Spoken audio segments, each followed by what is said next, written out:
to Sam, the Frugal Hugel Gardener.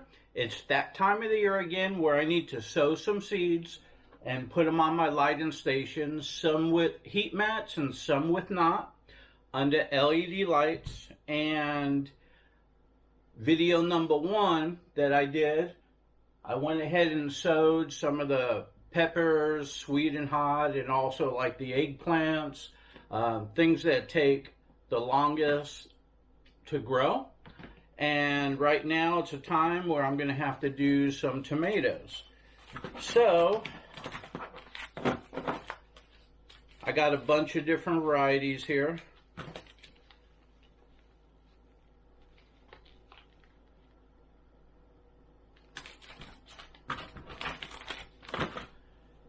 As always, in the description, on my Facebook page, The Frugal Hugel Gardener, and also on my group site, Sunshine Harvest Edibles, you'll find a list of everything that I use. I put it in the file section where you could download it, and there's links to how you could go find it and buy it and have it shipped to your house and all that kind of stuff. But when I make the videos, I just like to get right down to everything, so I'll leave that for the magic of the internet to download. So the first thing, as with my other video, is what you want to do. You want to get some pots, any pots. You can use cups, you can use square pots. My preference is square pots. Square pots don't tip over like cups do. And they're pretty good, and they're cheap. I think I got like 400 for 60 bucks. But you want to go ahead and mix yourself up some potting soil, some seed starting soil. And for that, I use peat moss, perlite, and worm castings. I put a whole bag of worm castings in it all. It's just my preference. I think it works out good. And what you want to do after you mix it, it's very dusty, so I do it outside. And then I bring it inside and I put water in it, enough to get it moist. And then I'll add a little bit more water till it's the right consistency. You should be able to just pick it up, squeeze it. It could be moist, but not drip in like a sponge. So I let that set overnight so the mix and the water is like room temperature and it's not cold. And then I go ahead and I start planting. So what I do is I already have a bunch of bins stacked up on the floor with all my pots in it. Just makes things go easier instead of doing it all at once. And then I take 2 of the pots. And reason why I do 2 is I just take a scoop like this, and then I use the bottom of the pot to push it down a little bit, like that. And with the tomatoes,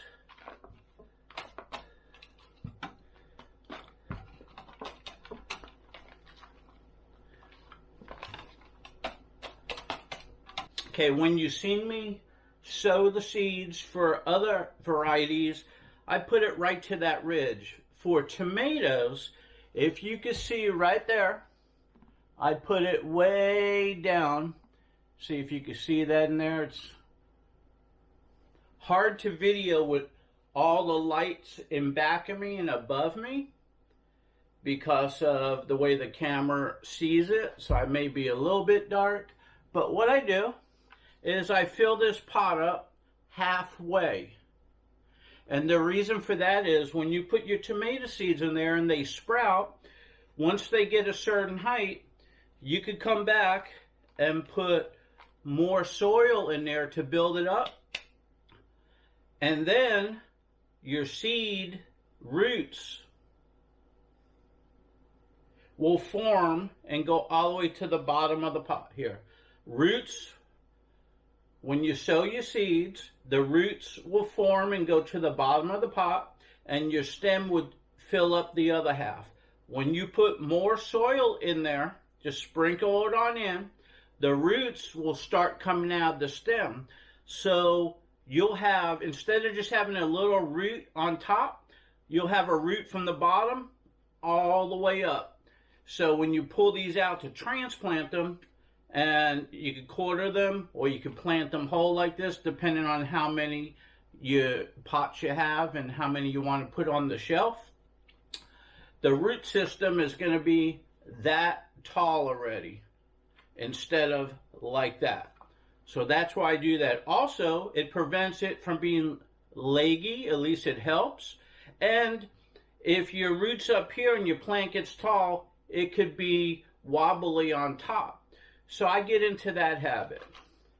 So what I'm going to go ahead and do, off camera, I'm going to go ahead and put soil in all of these, and then put them in my trays and stack up my trays.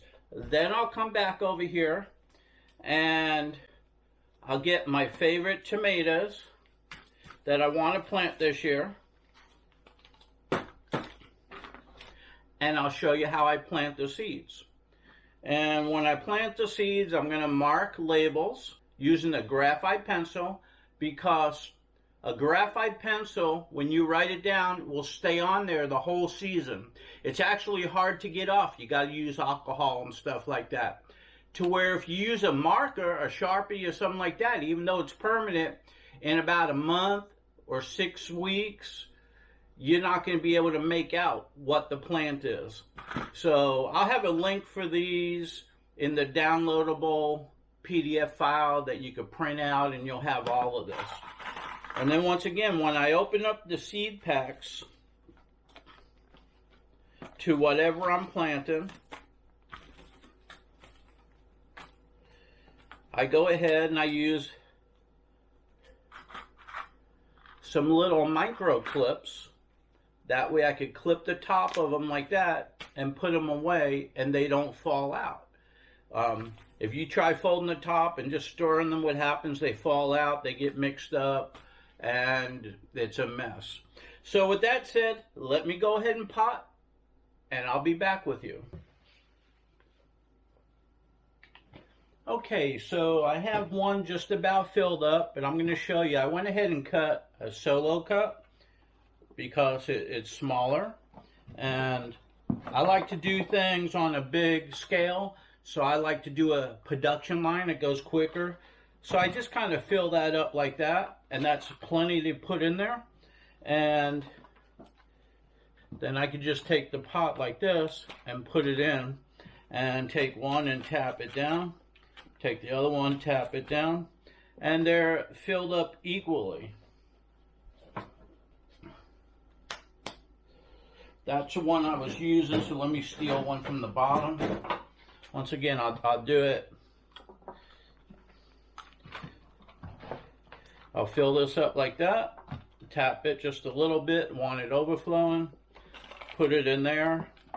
I'll set down like 6 of them on here, then I'll come back and I'll tap all of them down. The reason why you want to tap them down, if the soil is loose like that and you put a seed in, when you water it, that seed could dislodge and float on the top. So, and once again, all this potting soil right here, seed starting soil, is moist. You want to make sure it's moist. That's really important. So when you tap that down like this with the same cup, so it goes down to the corners, it's already, you can take your hand and do it, but it really works out better doing it like that. That's already compacted. Not a lot, just enough. So when you put the seed in there, which you'll see in a little bit, you can push down with your finger and cover it up. It's not going to dislodge as easily as if it was just fluff. Plus, the way that I put water on it helps it where it doesn't discharge. So, let me wash off my hands now. Always have a rag handy, because your hands are going to, I mean, you're working with soil. Come on. You're going to get dirty. Gardening is not a clean activity. It's going to get in your fingernails, it's going to get in your clothes, it's going to get in your boots, but it washes out easy. Okay, so Here, I have that. Let me put that up there. Now this is a big heavy bin. I'm going to put it down on the floor real quick. Okay. Now I'm going to take one of my pots right here. Let me stack it so it's a little higher for the video to see. Maybe even higher.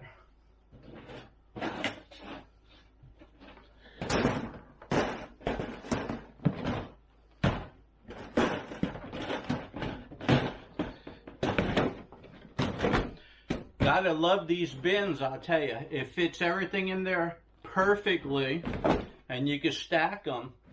Stacking them works out very good when you're doing multiple bins. I got a floor of them over here. And then these tall bins that you see around here, I use these as transport bins. So after the plant reaches a certain height,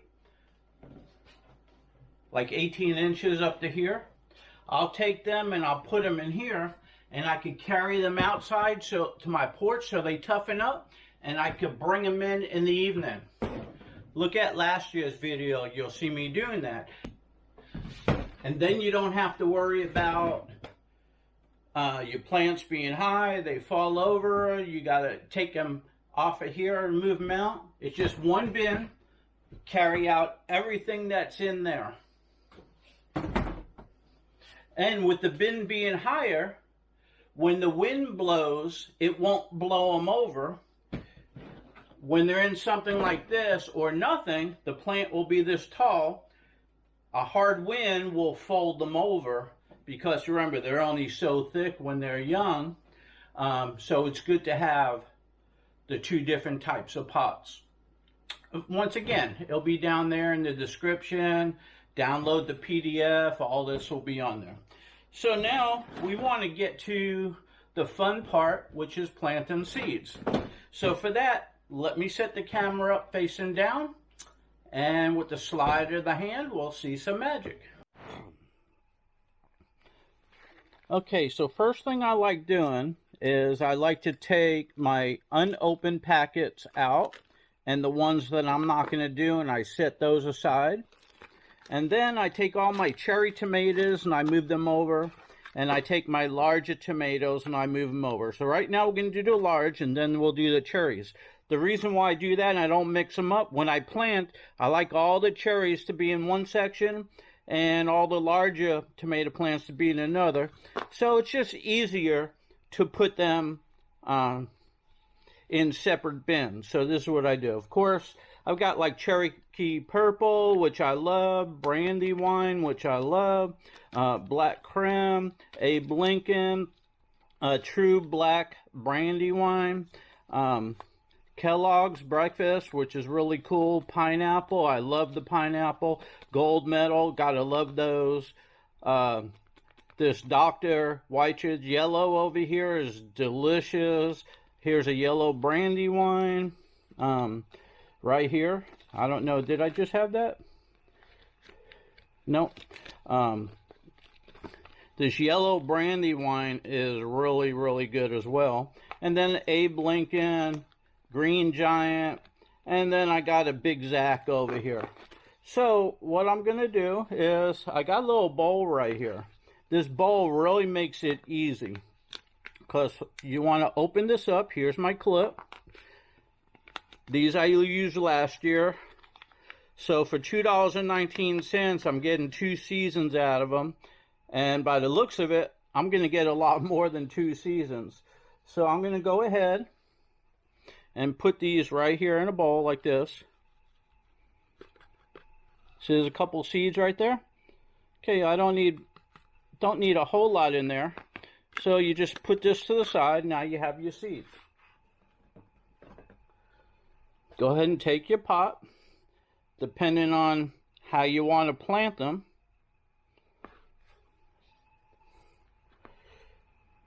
What I'm going to do is I'm going to put one in the middle,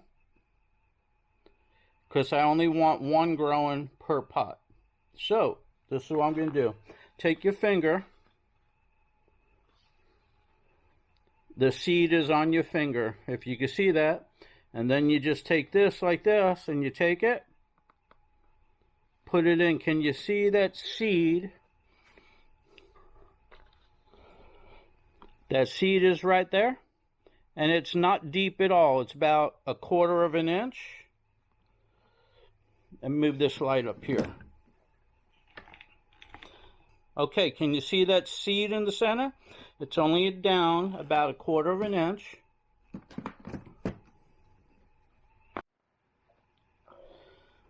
Okay, right here, I'll bring the light closer. Can you see that seed down in there? It's in the center, and it's down about 1/4 of an inch. So what I'm going to do now, got to move that light, is I'm just going to take some of that soil,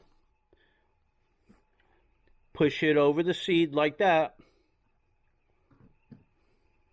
Then I'm just going to tap it down just a little bit like that. That's it. That is planted. You don't want to push them down too far. They'll take forever to come up if they come up. So basically 1/4 of an inch is perfect. Okay, so now I'll put this one away. First, you don't want to skip the most important part. So now what you want to do is you want to take one of these labels. Now I have white ones like this, and I have yellow. Well, I ran out of white, so I purchased a whole box of yellow, and I'm going to use that for the first time right here. And then you write down what it is. This one here is a brandy wine.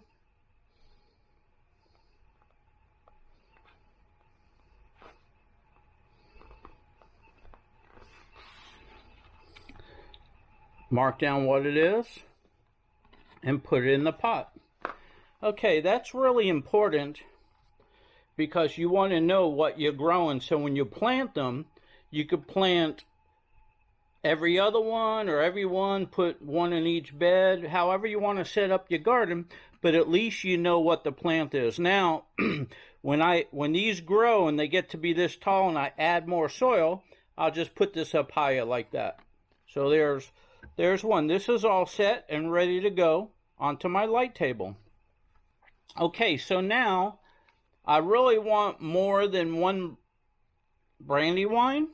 So this is what I would normally do over here. I would, once again, take this like this. Take a seed.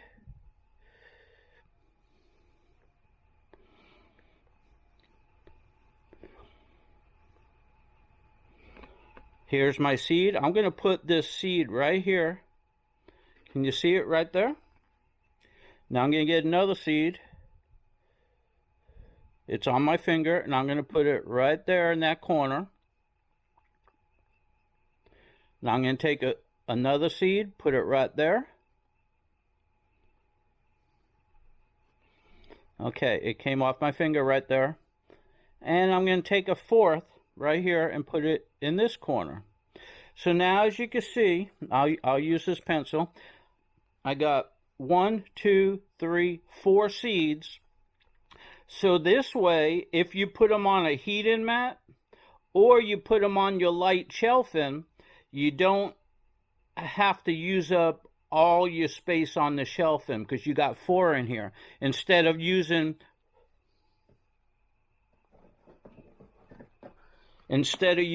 this much space right here, instead of using all 4, you have 1. What that means is you could fit 4 times the amount on a heating pad. So this is a good way to start them. And then when they grow bigger, you'll be able to cut it this, you'll flip it out. And once this is out, you could pull a quarter this way, that way, and that way, and you'll have 4 plants. And then you have yourself some more of these. You put it all the way in the bottom and fill it up with soil, and then you could have a plant in each one. So with this, I'm just going to take my finger, push it down, make sure the seed's not stuck on your hand, push it down, push that one down, and push that one down. Okay, I'm just going to brush a little bit of soil on top of it like that. Tap it down just a little bit. There you go. That is 4 in there.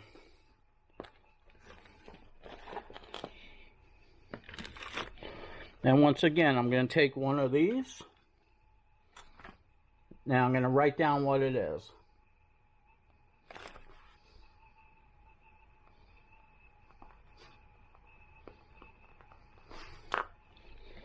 And now I know that that's a brandywine right there.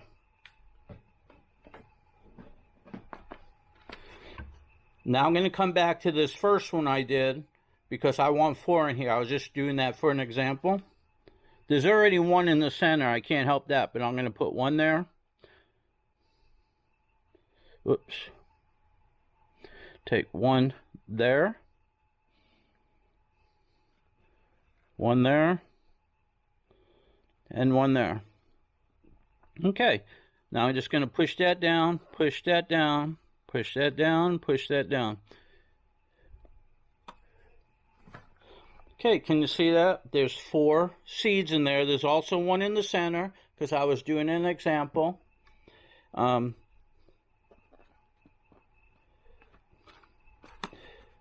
it. Just pat it down. You can see they're under the soil. And my brandywine's done. Okay, so there you go. So now you see how I fill up my pots halfway. Then you can see how I plant my seeds down just very little in moist seed starting mix that I mix.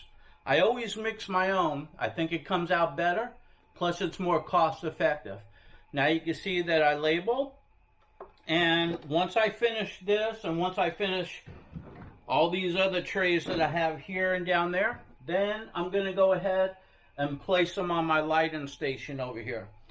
And let me show you what I did with the first batch of seeds so you'll know when you put them on heat mats what you need to do. Okay, so for the first batch that I started last week, I went ahead and put them on heat mats. And this is how I do it.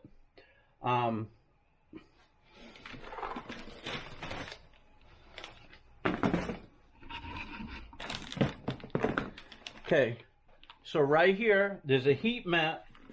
You can see right here. It's in the bin, and I put plastic. I lined it with plastic. Now that's a black garbage bag, and I cut it so each garbage bag, the heavy-duty, hefty type, makes 2 liners. And the reason why I did this is when I water, some of the pots are going to drain and they would get all over your heated mat, and that's no good for your heated mat. They'll get all dirty, mildew, and it may short it out. Who knows? But if you line it like this, the heat comes through. If water comes out, that water will wick back up and it won't get on your heating mat. So if you look over here at all these here that I done, and let me show you the progress. They're already sprouting. You can see all my seeds already coming up. They're all doing pretty good.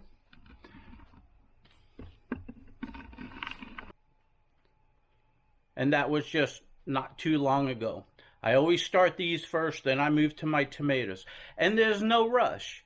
It's still dark outside. It's the AM. I just wanted to do a little video. I'm not going to kill myself and sit here all day long. I'll do a couple bins and I'll put them on the shelf.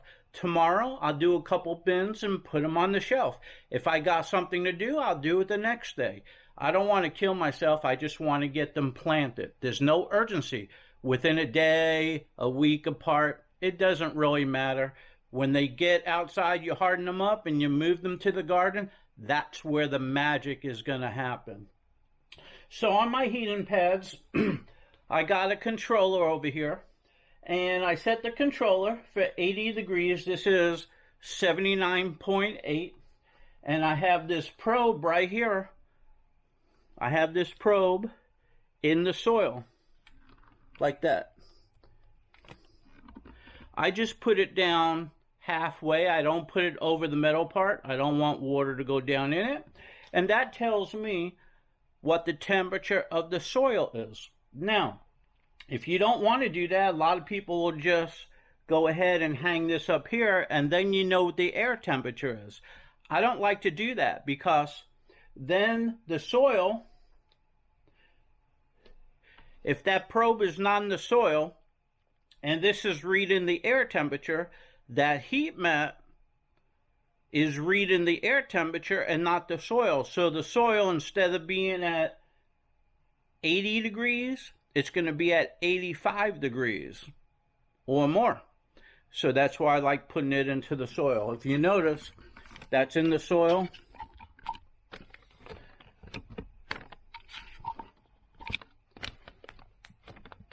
That's in the soil right there, and that's in the soil. And then right over here, that, I just moved it, but that's in the soil.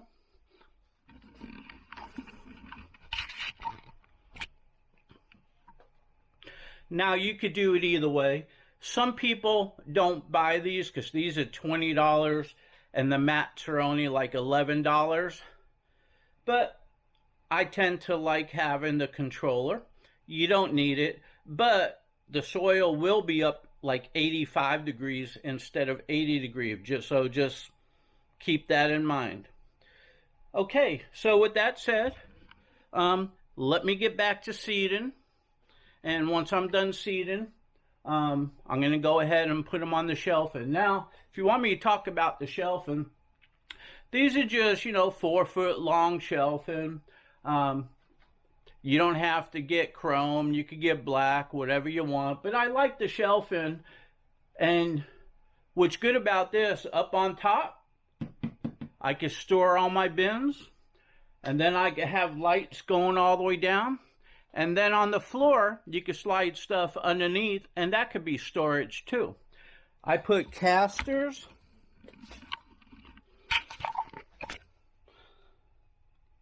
on the bottom, so I could move them around. So I can move that way. I can move this way.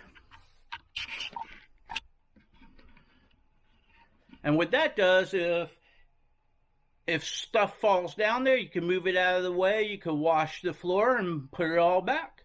And I'm utilizing the space in this room. If I want to move it somewhere else, I can move this whole shelf outside if I wanted to, which I don't. I don't want it to rust. I want it to be in here nicely. Now, all these lights that I have over here,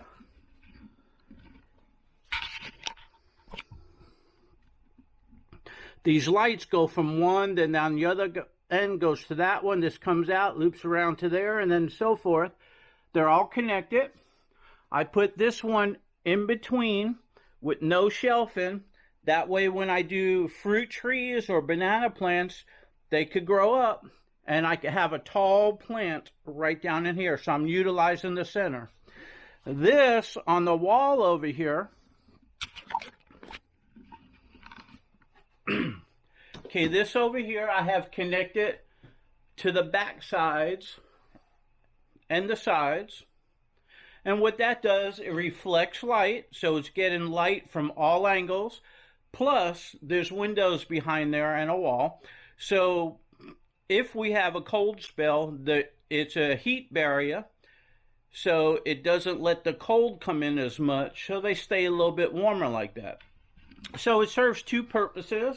This is attic foil. Once again, I got a PDF file on my group. You could download it. Everything that I use in my garden, everything that I use to sow my seeds, just everything that I use, I always keep a list so I could always check things out and I could order.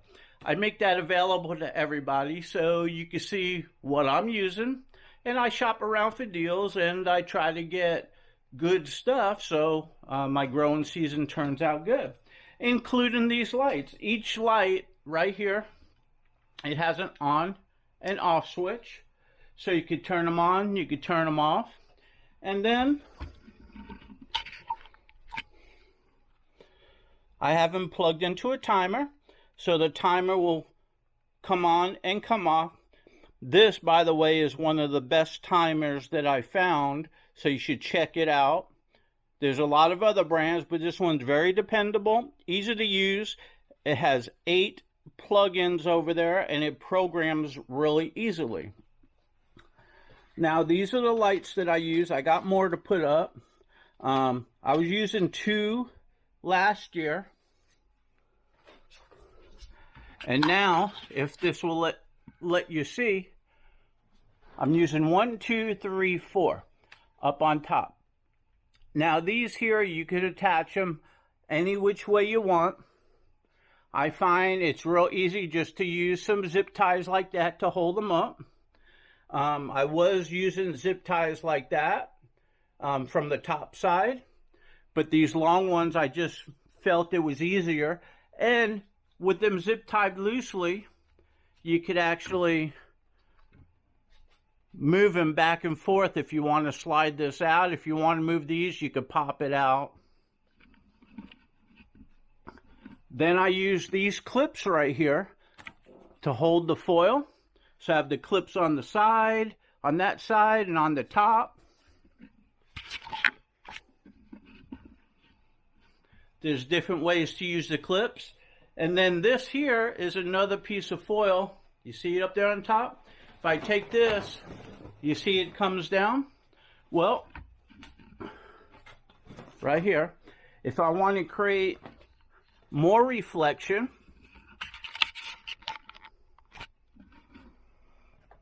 this here, if I put it all the way down to the ground, I got stuff in the way right now, it will close up the gaps, and that adds 100% enclosed except for where I'm standing right now.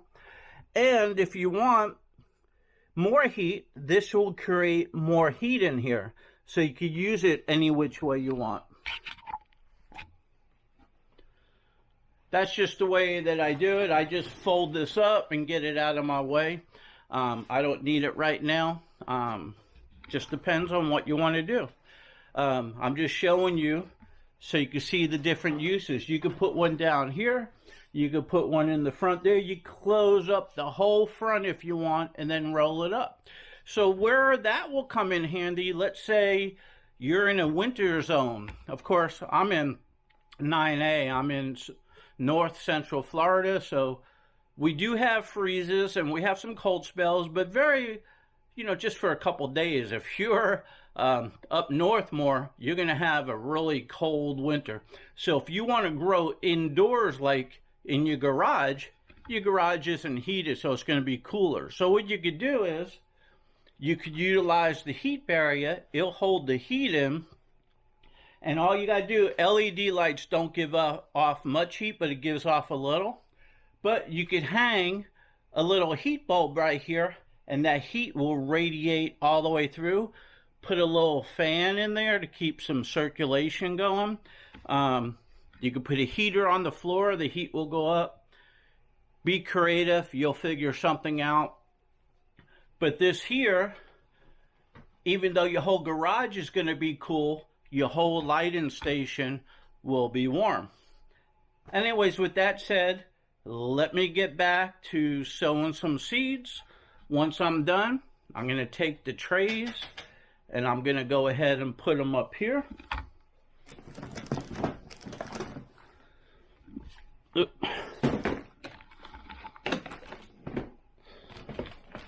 Just like this. Not all of them are going to be heated. They're too heavy to pick up with one hand, so I'm not going to do it. I just showed you this. These are just for the ones that I want heated, for different varieties, not for my tomatoes. Let me take that down and get it out of my way. But on my other ones, when I'm done with the tomatoes, they're just going to set up right there. Now, once you finally transplant and you put them outside, and then you bring them in at night, you could always put them back up on the shelves or just stack them up on the floor. But these big bins fit right up in here too. And you can see I got a bunch up there. These bins, you could grow in them. but I'm using them for transporting. So I could take them out of these small bins here, put them in the large bins, carry them outside, carry them back inside. Remember, when you sow seeds inside, they're going to grow nicely. But if you take them from inside and put them directly in your garden, a lot of people are like, why aren't my plants growing? Why are they dying? You need to harden them up. So what I do is I move them from here out onto my porch for a few hours and then back in. And I do that for a couple days. Then I move them a few feet away from my porch outside where they get morning sun, afternoon shade. Then I move them back in the house at night. Then I move them outside further where they get direct sun all day long, and then I put them back on the porch, not in the house, and then back out there, and then back on the porch. That's hardening them up. And then when I feel comfortable that the weather, we're not going to have a freeze where I got to put them inside, then I plant them in the garden. They're hardened up, they're larger, they're thicker, they're ready to rock and roll. And that's basically how it's done. Back at you. Okay, let me end this video with how to water. What I do is I take a water bottle and I put pinholes, can you see that? Pinholes in the cap.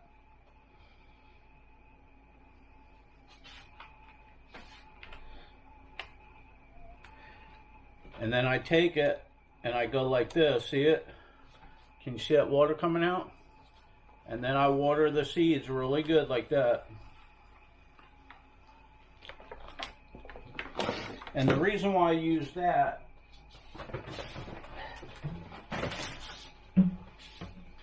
okay, so the reason why I use this, if you take a waterer, even if it's got the shower head and you do this, it comes out heavy and it dislodges the seed. And then what you have is your seed floats to the top. But when you utilize this like this, squirt that water in, see it coming out the bottom? It waters it really good, just takes more time.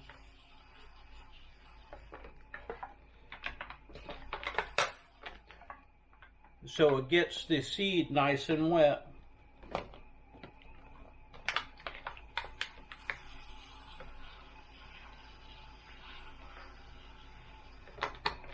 But it doesn't see coming out the bottom, so it does get it nice and wet. Let me do this last one over here.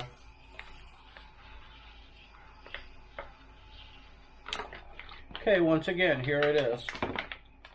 So I feel this works really well.